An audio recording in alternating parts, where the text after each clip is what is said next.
During the height of the Cold War, America's deepest fear wasn't just the threat of nuclear annihilation, but the chilling, almost unthinkable possibility that the Soviets possessed the ability to read minds, a concept that challenged the very foundations of conventional warfare and intelligence gathering.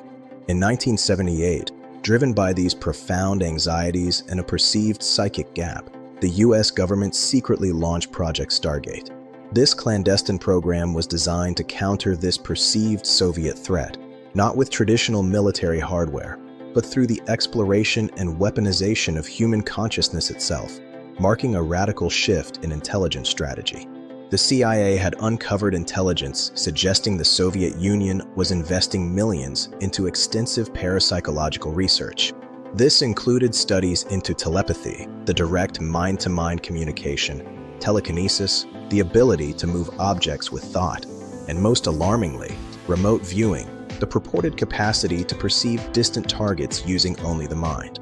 Remote viewing was defined as the ability to perceive distant locations, events, or information through extrasensory perception, without any physical presence or sensory input. This concept, if true, presented an unprecedented threat and deeply terrified US intelligence agencies, who feared falling behind in this new, unseen battlefield. Project Stargate's ambitious mission was to train a select group of psychic operatives.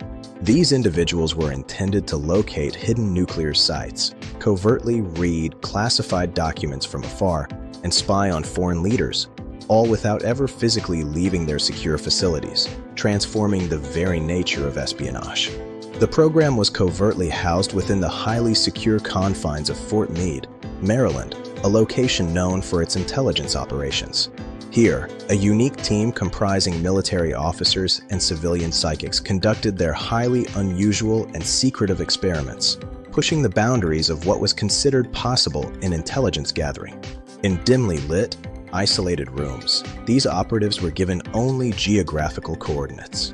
Their task was to enter a relaxed state of consciousness and describe, in detail, what they saw through remote viewing, attempting to perceive distant realities with their minds alone. To the astonishment of many, some operatives consistently and accurately described distant targets. These included unphotographed buildings, specific geographical features, and even objects hidden within sealed containers, providing details that defied conventional explanation and sparked both excitement and skepticism. The precision of their drawings and descriptions was often so remarkable that intelligence analysts found themselves struggling to comprehend the profound implications of such abilities, questioning the very nature of perception and information gathering. Ingo Swann, a talented painter who transitioned into a remote viewer, emerged as one of Project Stargate's most famous psychics.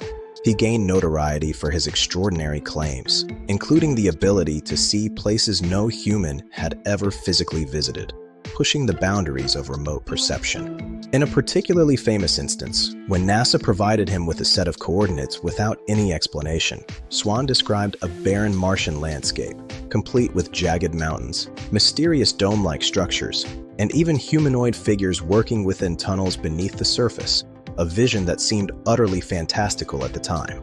Years later, NASA's Viking probe, upon reaching Mars, confirmed the presence of massive dome-like structures near those very same coordinates. This startling correlation raised profound questions. Was it an extraordinary coincidence, or did it hint at something far more profound about the nature of consciousness and remote viewing?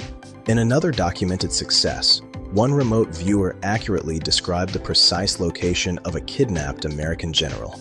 Days later, the military confirmed the general's whereabouts, validating the remote viewer's perception and demonstrating the potential operational utility of the program.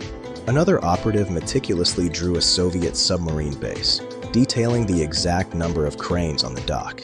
When spy satellites later captured imagery of the area, the details provided by the remote viewer matched almost perfectly, offering compelling evidence of their abilities. Even the highly skeptical CIA admitted that some of these results defied conventional scientific explanation. This led to the project's expansion and continuation under new, equally enigmatic code names such as Grill Flame, Center Lane, and Sunstreak, all part of the broader Stargate umbrella. By 1995, after nearly 2 decades of clandestine operations, the CIA officially declassified Project Stargate. This unprecedented move resulted in the public release of over 90,000 pages of documents, offering a rare glimpse into the government's secret psychic research. While some of these declassified documents were dismissed as inconclusive or heavily redacted to protect sensitive information, the unedited transcripts within read like pure science fiction, detailing extraordinary perceptions and experiences that challenged reality. These accounts, originating from individuals sitting alone in silent rooms, described vivid perceptions of metallic structures, an overwhelming sense of danger, intense heat, crushing pressure, and distinct movement, painting a picture of distant realities perceived through the mind's eye. If even a small fraction of Project Stargate's reported results were genuinely real, it would fundamentally and irrevocably alter our understanding of human consciousness, forcing a re-evaluation of its capabilities and its place in the universe. This suggests that the mind is not merely a passive observer of reality.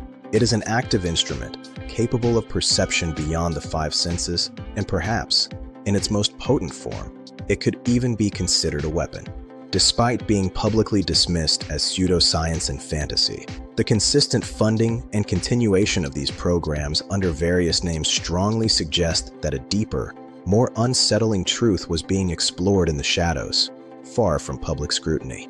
In the end, the most crucial and contested battlefield was not found in distant lands or conventional warfare, but rather within the intricate and mysterious confines of the human mind itself, a frontier still largely unexplored.